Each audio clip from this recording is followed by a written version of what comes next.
You had a great tweet on this, though, on the freedom fighting part before. What I love about people who get the game are the one-off, quick responses on Twitter, one-liners, because people have their talking points, they have their narratives.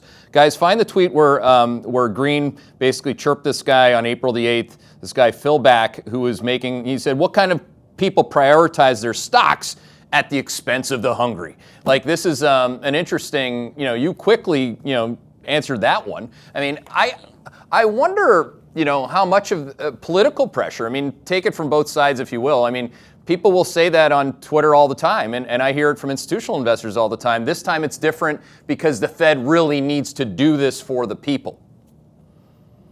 Yeah, I fail to understand how slitting people's throats is helping them, but the idea, it's really important for people to remember that inflation tells us what happened, right? That is a statement of how prices behaved over the last year. If we attempt to use any form of forward-looking metric, and I understand all the critics will jump in and say CPI doesn't mean anything. Of course, now they're saying, look at the high CPI or the high PCE numbers. But when we look at forward expectations that are embedded in the market, they're not suggesting anything like what we're currently experiencing, right? So the forward 5-year inflation break-even is around 3%. That would suggest we've already gotten forward break-evens close to zero. The market, as I said, is starting to suggest that the Fed is making a policy error.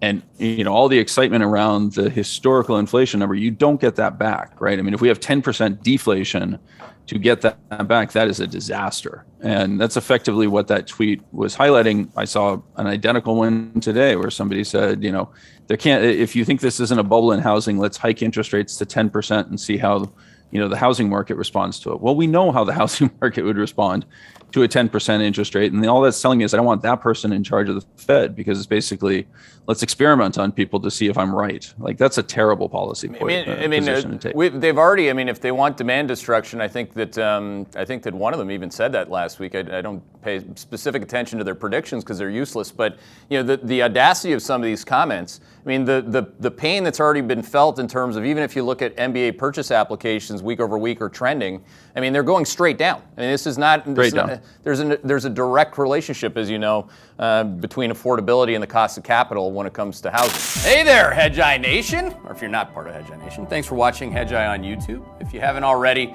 make sure to click on the button below there. Subscribe to our YouTube page. You can also follow the link in the description to our website to get even more great investing content.